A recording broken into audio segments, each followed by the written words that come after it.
Come get your money. Paylake Carp fishing with Donald Barrow. Guys, it's my weekly blog on how we went fishing this weekend and what we did. It's Donald Barrow. Come get your money. Paylake Carp fishing. This week we went to Alice for no other reason is it's coming close. I think I got about 4 weeks to the fish off. I've expressed before that's kind of important to me. I put probably way too much importance. I know a buddy of mine who's fishing 4 of them. Yeah, he fishes every day.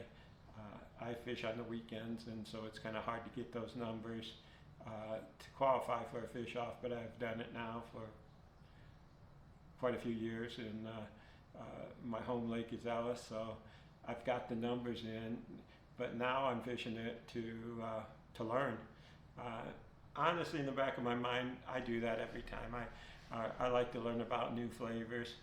I'll be honest, a flavor that I'm very high on, I wrote about it last week, is that crush flavor, and wicked crush flavor. And I had looked at that for maybe 3-4 months.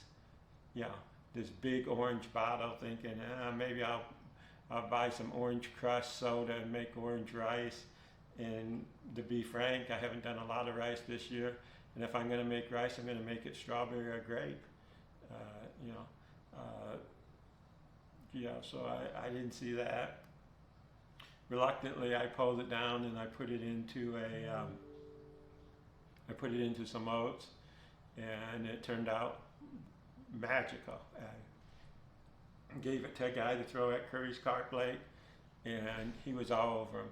Actually, I did it the week before, and so I knew it was good, but I was all excited, but I couldn't help it. I gave it away, and he slayed him.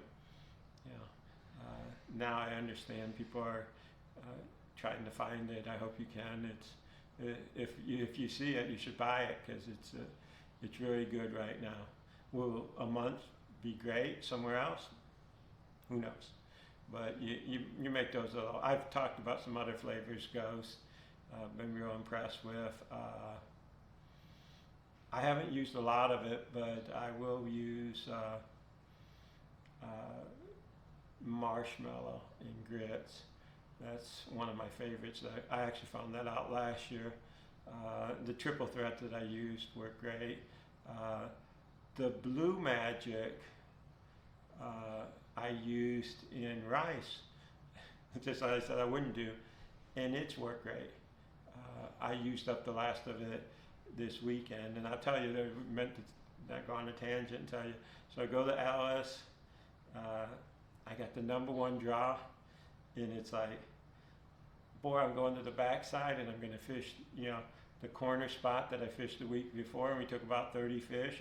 The 2 weeks prior, where we took a win and we're in the money on all three weeks. Why wouldn't I go back there? And there's another corner on the front side that I hadn't fished in 2-3 months, and I said, I just got to fish it, And I do this because I've talked to some other experts, tournament fishermen like Fish the Elite and stuff, and one guy told me, I asked him where the hot spot was on South Davison, and he told me try to fish a different spot or different side of the lake every time I fish. So when I come to a big tournament, and take this if you're like an elite carp fisherman, or fishing Big Daddies or Creekside, Carlton, if a lake sells out, boy, do I know bad draws, especially on a full lake. So it would have been easy for me to take a corner that I knew was working, but in 4 weeks, we'll be fishing the fish off, and that's important to me. So I don't want to be beat at the draw. If I don't get the spot I want at the draw, and I get a bad spot, or what I perceive a bad spot,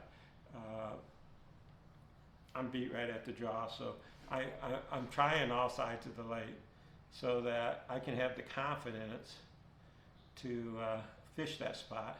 If the draw happens at a tournament, let's say I'm fishing an elite tournament or I'm fishing the high roller tournament. I mean, you got $1,500 out, and there's 50 or 60 guys, and you draw 55. You know, you could be beat right before you start. You wanted the middle pond or the top pond, bottom pond.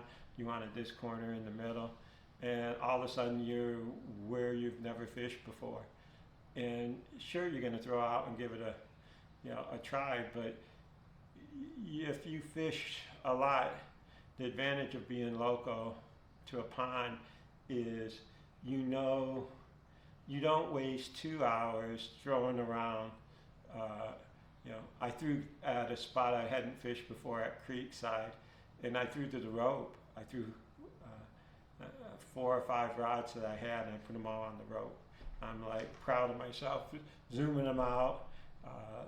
I was throwing rice, and you can throw that stuff, full throw, and every one of them out to the rope. And I wasn't catching, not like everybody else was catching. It took me too long in my mind to figure out that they weren't on the rope.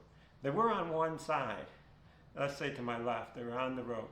On the other side to the right, Dead Sea. And then, but halfway, not at the wall, about halfway, a quarter. So I didn't know I had to pick it up and wind it in. So I wasted a lot of tackle, and I started throwing short. That didn't work out. I just needed to know the nuances of the spot. And by the time I'd semi-figured it out, I don't know if I all the way figured it out, I just wasted money in a tournament. So sometimes it's the way it is. You hear about a tournament, you go, you don't know anything about the lake. Instead of asking where the hot spot is, when you get your spot selection, a smarter question is, what are the nuances? I just drew and picked spot number 1. Where should I be throwing? What should I be doing? It's kind of rough. It's probably the worst way to do it, because you're fishing against guys now that you could be taking their money if they give you the local knowledge. But that's why I'm kind of a big fan of, hey, go the day before unarmed. Go and watch fishing. Go about 2 hours in. Don't go when they're trying to set up or at the draw. Go about 2 hours in when everybody's just fishing and they're settling in for an 8-hour fishing trip or fishing tournament. Go about 2 hours in, walk around, and you can get no better information than that. You see what's going on, and guys will talk. I'll talk. Come talk to me. So we went to Alice.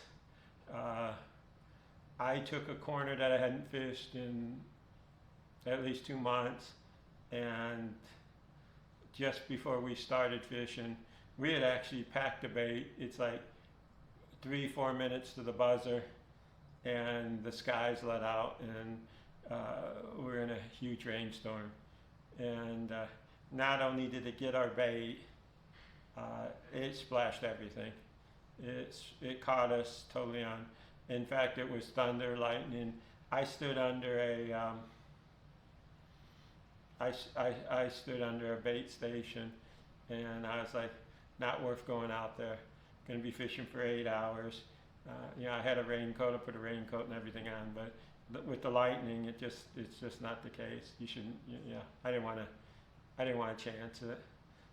So it let off some, and this year hasn't been a great year for rain fishing, which surprises me, because I've caught some of my best fish in the rain.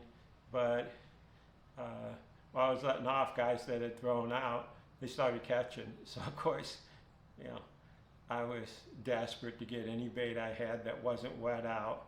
I had to remake all new oats, because the oats I made at the just a half hour before were unusable. So it was a quick scramble. I actually used up some rice that didn't get wet, and later I used millet, which I hadn't used millet in at least 2 months. My partner uses it all the time, so I wasn't like, you know, who knew? But, and it actually, I will say, the rice, or the oats that I did save, I threw a lot of bean in it and made it a mix, and I was able to use that and catch fish. And I threw millet that was at least 3 to 4 months old, and I don't know, look at my millet video whenever I made that in June or May, and that stuff still threw. Nothing throws better than millet, and so I could throw it, and I caught half my, I think I counted 12 fish, which is a slowdown from the other 30 fish and the 20 fish that I was catching, but it wasn't bad. Like I said, we got to a slow, wet start. At the end, the whole lake kind of died on us. So I changed pickups, I changed the dip. I actually put on some of that bleeding dip, and I hadn't used that in a while. I think I still wear it on my fingers. And I took 2 hits within the last 30 minutes, and a nice fish. I think it was a tie for the bottom, but I lost it because the other guy had it first. But I learned a lot, and I used in the oats, I used Blue Fire, Blue Magic, and some strawberry pie. And in the, no, I'm sorry, Triple Threat. I used Triple Threat and Blue Magic. And it smelled like bubble gum when I was done. I dipped it in a red flavor, and it worked fine. Like I said, everything was wet and damp, so it didn't take long. And I didn't want to waste the original oats I made that was strawberry pie and Triple Threat, so I threw both of those. And probably the only reason that I didn't throw the millet as much was I had these 2 giant buckets of oats, and I'm cheap, and I didn't want to throw out, I didn't want to throw them away, so I used those, and they worked fine. I didn't catch a big carp. I caught 2 double headers, and one double header I was just letting one fish swim because I had 2 rods in the hand, and I kind of set the one down after I set the hook back into the stands, and I'm winding on the other one, and I took it, and I go over, and I said, good, he's still there. And then he swam right down the dam. I was fishing next to a dam in the corner, and caught something and snapped it right off. I can't tell you he was a monster. He was just smart. He was smarter than me. He knew what he was doing. So that's my fish. Oh, hooks. No surprise. I didn't change my hooks. They were mud pigs. The Tsunami is the one I'm using. I'm using single hooks, and I had to because I was in a corner. I'm probably glad I did because I had 2 other fish run straight at the wall, and there's a lot of crap. And it's not that the fish, well, it is. You lose fish if you double hook to crap. You know, roots, whatever, in the water, and that free hook will get caught, and you'll lose a fish. The other, single hooks is when you cast, you kind of verify that after you cast that you're not snagged up. And the double hooks, you snag up quite a bit. And as much as I'd like to say, well, I know where those snags are, those roots are, don't throw over there. But that's where the fish are. So you throw over there, you catch them or you don't, you snag. So it's the way it is. But yet, I used the mud pigs. Like I said, I used that wicked Triple Threat and Blue Magic and Strawberry Pie were the 3 flavors that I used. And I dipped in Sinful Strawberry, and I love it and hate it because it takes 3 days of scrubbing your fingertips and to get that stuff off. I could wear a glove, I guess, but I'm just not the glove type. For pickups, I used clear ones and caught half my fish there, but then and some yellow ones. I guess they're the VPN, hot VPN, but they got wet. It's not that they weren't good. They were wet and starting to come off early. So I reached in and I just found strawberry cream. I think that's a favorite of Dustin's for pig flippers. And since I was dipping in strawberry, I said, why not? Not mandatory. You can dip any flavor pickup into your dip, and it works fine.